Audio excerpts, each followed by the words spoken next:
Hey everybody, welcome to the episode On the Paint Table. This is my weekly show about what I got done, what I'm working on, and what is coming up. So I took a week of, well, just like catching up as I spent last weekend at Adepticon and was traveling home on Sunday. So I was kind of recovering. I thought I was getting sick at one point on Tuesday. I just needed to sleep for like 14 hours. I got home on Monday, went immediately back to work. I was so excited from the convention. I built and painted some stuff that I picked up there, and then went and spent a whole day recording with Jay. And when that was done, I was just shattered. It was a lot. But it was a super great time. Obviously, Adepticon's great every year. The vibe was incredible this year. It was busier than I've ever seen it. Like, the parking was insane. I got there on Friday at like 2 o'clock in the afternoon, and the entire lot was full. People were parking on the curbs in the no parking areas everywhere. Like, there was literally nowhere to park, period. And there was just people circling like vultures. I managed to go all the way around the Renaissance Center and find a spot like way at the back, basically, as someone was leaving. I got super lucky and then was terrified to leave because I'd have nowhere else to put my car. And I don't want my car code or card to get towed because that was my way back. I wasn't getting on a plane. My car needed to be there when I came back. But it was a lot. And so I did some painting this week. I slowed down. After Tuesday, I collapsed. Wednesday, I slowed down. I caught up on all my editing. I managed to do 5 incredible sit downs with people. I wish I'd done more. I had so many people I wanted to talk to, but between being at the booth and trying to like sit down and do some interviews with people and catch up and get some stuff to share with you guys, I did not have the ability to, unfortunately, get as many in as I wanted to. Hopefully next year I'll get more. I'm gonna keep doing them via Zoom and just like digitally so I can keep going forward. But I got 5 incredible podcasts. The first one today, it's called Inside Tabletop, and it's with Sean Sutter from Metal King Studios, who makes Relic Blade. It's basically a sit-down conversation. It's gonna be half free and half for my patrons, and it's gonna be like a conversation about, like, how did this happen? How do the people who made your games come to be in this industry, and where do they come from? What are they doing? So you can check the first one today. It's just started a new podcast network on it used to be called Anchor. Now it's called Spotify for podcasters, but it's going to go to all your major podcasting apps. You can check it out. I'll link it in the description so you guys can all see it. I painted 2, 4, 6, 8. I finished 8 models that I'd started like last week. And then when I got back on Monday, I was so excited about some of the painting I was doing that I painted a box of stuff that I got from like the new, well, it's not new, it's one of the limited, it's from Fortress Miniatures and Games. It's one of the limited boxes of Mercenaries because the new Mercenaries Kickstarter is happening, and I was pumped to like finish off some Mercenary stuff. Then I played Battletech Alpha Strike all day with Jay, which you guys watched this week. So I painted, it looks like 2, 4, 6, 8, 14, 12 miniatures this week to relax. And I started a whole bunch more, and there's a whole bunch of stuff you guys can check out today, reviews. I got a whole bunch of cool new things to go through over the coming weeks from Adepticon for you guys to see, and you can check out a bunch of those reviews today, including stuff from CB, stuff from KRD Designs, stuff from, a micro game from Blacksite Studios called Demon Ship. There's a whole bunch of things. A new indie game called Veritwood. There's a ton of things we're gonna check out today that I got to check out at Adepticon, and that I think you're gonna be excited about indie game wise. So yeah, so let's see what got done. This is a long-winded intro to On the Paint Table, but obviously a lot's happened. So let's see what got done and what is coming up. So kicking it off, here is the first thing I got done this week, which was to tidy up and finish my 012 that I was painting right before I left for Adepticon. These are some of the Siocast minis. So we've got the Fuzzbots in Siocast. I did the Total Reaction Combi, who can also be a baggage bot, I guess, if I feel like. And the Evo bot, the Evo Hacker bot there in the back. As well as 2 now still currently metal copper bots. So we've got the Oko and the Peeler Total Reaction HMG. Trying to get away from slamming in repeater bots. So I'll hold off for a minute, and hopefully they'll come out in Siocast. Then the tournament I went back in October, the last ITS Season 13 tournament I went to, I managed to get my hands on this sweet Siocast Zeta, which I painted up. I love this guy for 2 reasons. One, his pose with his adhesive launcher, or his ride stopper rather, means that he's able to go up against walls with his facing and not like bump into stuff and chip. And 2, he's lighter and won't chip. So for a climbing plus tag, that's amazing. And then the reason I started painting this stuff is because the road bot Highway Patrol is showing up, the Transformer bot, who comes in 2 forms, a motorcycle chappie and a standing up chappie, and then his little buddy, the side bot, who can also go with the Lawmaster, who I'm now excited to paint up too. And then when I was at Adepticon, I managed to grab this sweet Corvus Belli Infinity Kappa size 2 marker too, so I put that together.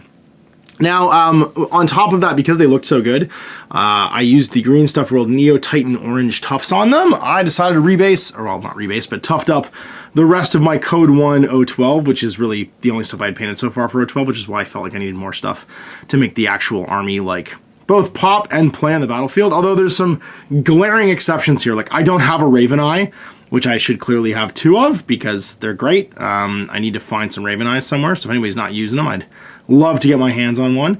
And blue coats, because I never painted my blue coats, because for Code 1 there wasn't a huge amount of point to doing it. So I'm going to have to finish those guys up. And then while I was at Adepticon, I grabbed at the Warslam booth a couple of Cybermask models. I decided I was going to do Fusilier Angus and just a fish man. He ain't causing no trouble. He's just here on the streets.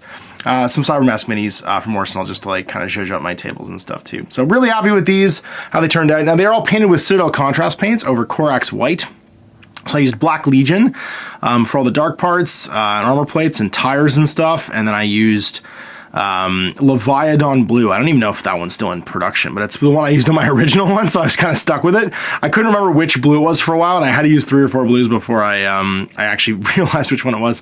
I also didn't use any Citadel colors except for the basing, I think, on these. These are all painted with Scale 75 metallics, so Viking Gold and Shining Gold or Shiny Gold, and then Black Metal and Heart of Steel, I think it is, for the metallics. Oh, sorry, I did use Null No Gloss, my dwindling supply of Null No Gloss, and then the Citadel contrast paints, obviously, too.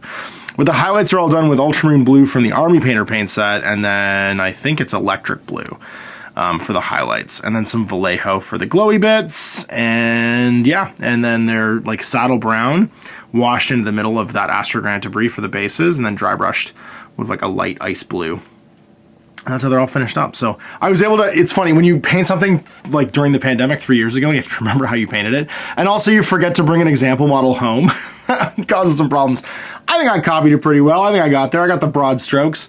Everything seems to match pretty well. And then if it doesn't, the bases are so bright that they'll just distract you from the miniatures themselves. So I'm happy with the result. It does mean I've got a significant amount more 012. So I can actually play my 012 in Starmada.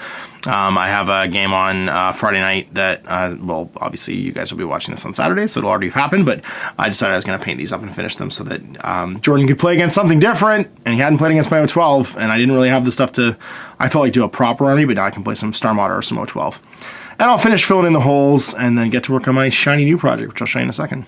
Before we get on to shiny new projects, though, I want to show off the thing I painted on Monday to play some games with Jay, which is another, I guess it's a Command Lance, the Northwind Howler's Command Lance, which I got from Fortress. And man, are they fun! They're so fun, especially the fact that I grabbed an extra base off another model to do this, but you get 2 basing options for the Highlander. You get this, like, flying in the air exploding base, which I'll explain how I painted in a minute. It's really simple, actually. And it slots into the holes in his back, so you can actually remove him if you want and have him both ways. So instead of using, like, a jump token, I'm just going to show off the fact that my jumping Highlander can just be physically shown to be jumping, which I think is cool as hell. If I could do this with my stupid left hand, it does actually go in very easily. I'm just not doing this while I'm also holding a camera like a moron. There we go. Come on, you did it, Ash. You did it. You got started. Just get it in there. There we go. So yeah, you can have your flying Highlander if you want, which I think is amazing. Or he's crushing an urban mech. And I didn't spend a lot of time on the urban mech because you actually can't see a lot of it underneath because it's really obscured by this guy's giant feet. But you can then put him down on that as well. And these are some of the exclusive like mercenary packs that are available. So he starts off on this thing and then eventually climbs onto the other one, which I think is amazing whenever he wants to do some jumping. Again, my stupid left hand. Where's the piece? But they were good enough I could just like pressure fit them, and they did not. Like with the primer on them, you could just pressure fit them. I didn't need any glue or magnets. They held on just fine. If I can just actually get this one to find the peg. Come on, peg. Oh my god, I'm terrible at this. People are just screaming, put the camera down, Ash. No, never, I won't quit. There we go. Yeah, you can see he sits on that just fine. They don't fall off at all.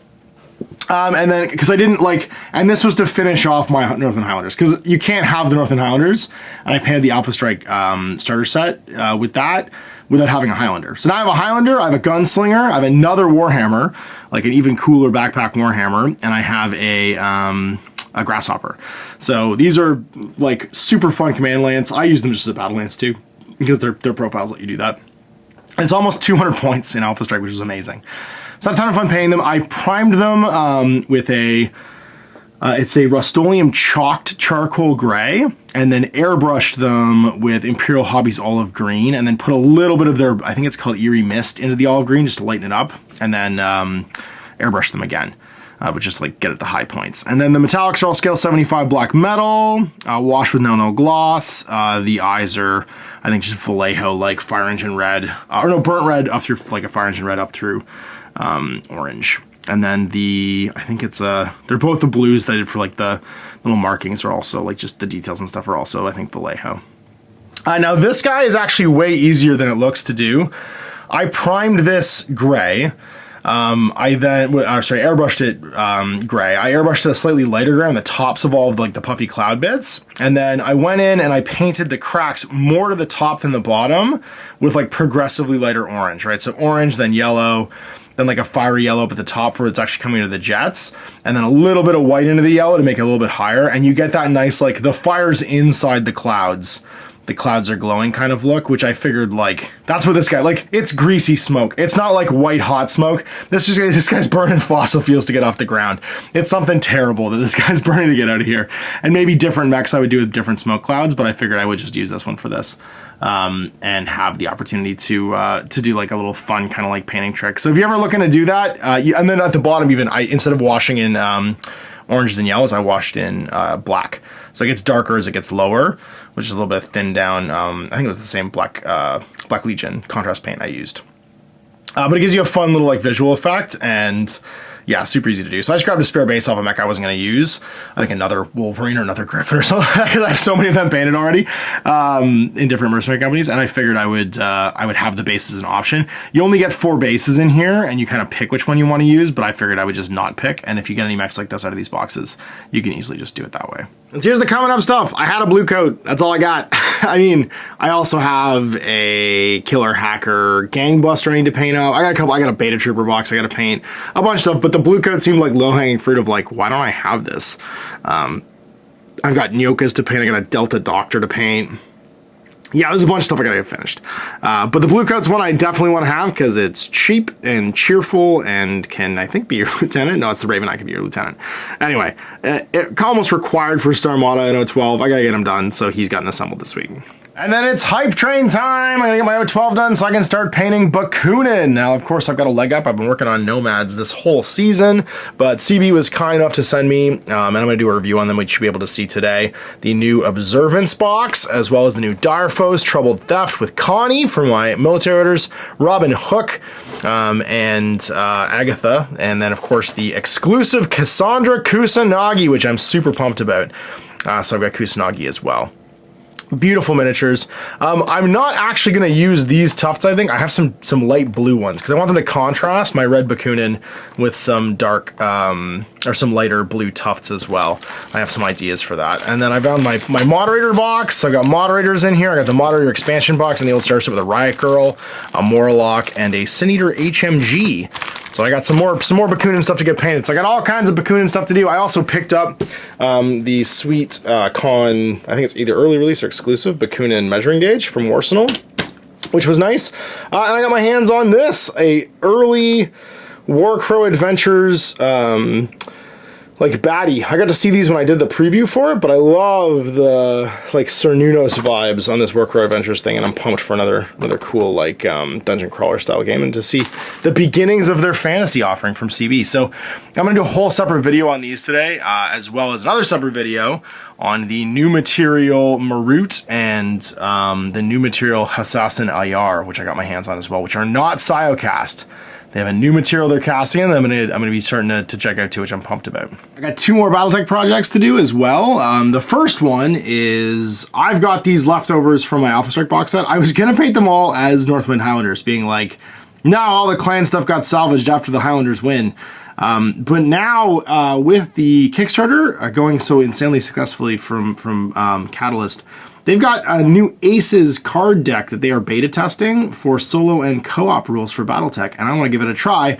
And the beta test is based on the Alpha Strike starter. So the op4 is the clan. And I got to repaint these guys. So, I mean, they're airbrushed, basically, in my Northwind Highlanders colors. I have to decide what clan to do. So, I'm going to give it to fate. I don't want to repaint these too much. So, in the comments, tell me what you think I should do for this little, like, star of mechs to have a cool op4 for the solo and co-op rules. Jaded Snords Irregulars. I'm not doing that, obviously. So you tell me what you think I should do for these 4 mechs. I'm excited to get them painted, and I really want to try out this card-based stuff, so sooner rather than later. And then Jay and I both picked boxes from Fortress. He got Hansen's Irregulars, and I decided on Kel's Hounds. No, Hansen's Irregulars. Hansen's Rough Riders. And I just decided on Kel's Hounds because I'd already painted my beginner box Vindicator as a Kel's Hound, and I thought that scheme was fun to do. So same jump pack there on the Crusader, which I'm pumped about. I'll paint the same way. I also get a Hatchet Man, a Wolfhound, and a Griffin. In different various poses. So I'm excited to paint these from Fortress as my next Mercenary company, because the Mercenaries Kickstarter, obviously, we figured we would finish the Mercenary companies we have, so he's finishing his Aerodynamic Light Horse. And blue and red, like, the problem is our Mercenary companies are both green right now, so the Light Horse versus the Highlanders is very, like, similar on the table. This time around, we're going to do contrasting colors, so black and red against, I think it's like blue and gray. So it looks a little bit different for the Mercenary stuff. And that's going to kick off, I think, hopefully next week. We started working on these. And then as the Kickstarter winds down, I'll start working on the Kel's Hound stuff. Also, incredibly kindly, the folks over at Bot War were nice enough to send over some new faction stuff for me and Rob to paint up, including Gorg's Gladiators from the Overlords. I love these. I love the giant brain monsters make mutant shark men to gladiator fight my robots. This will be something new. It's more kaiju oriented and comes with everything we need. The stat cards for pretty much the whole faction, and then a whole bunch of models, 8 models. And Trader's Galaxy's casts are getting even better. I love the packaging for this. There's some additional models in here too, as well as some Overlords. And yeah, I'm pumped. They're all in colored plastic if you don't want to paint them. But you also get the stat cards for the additional stuff that's in this box here too. Not from the starter set. And super kind of them to send along this stuff so that me and Rob can keep playing Bot War. I love Bot War, and now I'm going to do a bad guy faction that isn't Atlanticans. I'm getting pretty hyped. I want to do these in like a grimy dark paint style, and you'll get to see them coming up soon on the channel. Things from the con, Mike at Firelock for Blood and Plunder was kind enough to give me some Canadian Militia, French-Canadian Militia pack, which is going to be fantastic for playing the Silver Man expansion I wrote, as well as some Indigenous regulars as well. And then Bestiarium Games had some cool little stuff as well. They had a whole booth there. I got this like crazy preacher I definitely want to include in my last war games. He's got weird preacher in the trenches vibes. So I'm excited about this stuff too. So all in all, lots of neat stuff coming up. So there we go, at the end of this week, I painted another 12 models, if you don't count an extra base full of flames, and got lots of projects started. Obviously, huge amounts of cool new things at Adepticon this year. Me digging around in the indie game sphere, some of my favorite companies like Catalyst, Games Workshop, and Corvus Belli, like having a really cool presence and all kinds of cool stuff. Like going to Adepticon and seeing a 50-foot tall, maybe like 25, 30-foot tall urban mech just in the parking lot felt really cool. Having them launch their Kickstarter was really cool. Watching CB demo Rem Racers, seeing all the cool stuff Workshop was doing with their seminars and stuff like that. Walking over to the Atomic Mass side, where like Asmodee had just like bought out an entire not ballroom even, like a huge like a third of the convention center was just Atomic Mass games. And the way that they installed like the most professional looking like esports style arena was badass. It had a cool vibe. It didn't feel like anybody dominated the conversation. Everybody was kind of representing in like different chunks. And yeah, I got to have some awesome conversations. So check out my conversation with Sean. I'll link it as well. Like it'll be on Spotify, on the major podcast networks, Apple Podcasts, whatever. The RSS feed you can grab as well. You can check out all my reviews for different games today. And you can also, if you're a patron, check out Tinfoil Hats with me and Jay. It's me sitting down on Monday, basically exhausted after Tuesday after Adepticon. Exhausted, but like we wax on really sort of like, I think, a really interesting conversation about crowdfunding and how it's changed the sphere of miniature wargaming and the impact it can have on companies. So, big thanks for watching. We'll see you for more On the Paint Table next week. Till then, I'm Ash. Not wargaming. Hey there, I hope you enjoyed that video. There are tons of other games already recorded for you to watch. Click over to my channel page if you haven't already, and have a look to the dozens of playlists full of videos. I guarantee you'll discover a game you haven't seen played before. I put out new videos 7 days a week, and every day is themed to a different genre as I continue to explore the wider world of gaming. Of course, none of that's possible without you, the viewer, so click a like and subscribe if you'd like to stay on top of what's happening here daily. My 2 kids and I are massively grateful to be able to have the flexibility of this job so I can always maximize my time with them. If you want to support me continuing to put out this content, it's only possible because of my amazing backers on Patreon who support the studio, equipment, and model cost, as well as being how I make the bulk of my living. You can also help out by buying a t-shirt through Spreadshirt, a measuring gauge or widget from Death Ray Designs, or buying one of my games and supplements like Last Days, Gamma Wolves, and Blaster. As a way of showing my appreciation, patrons get early access to new games and supplements that I write throughout the course of the year. Huge thanks for watching, it really does help out, and happy gaming.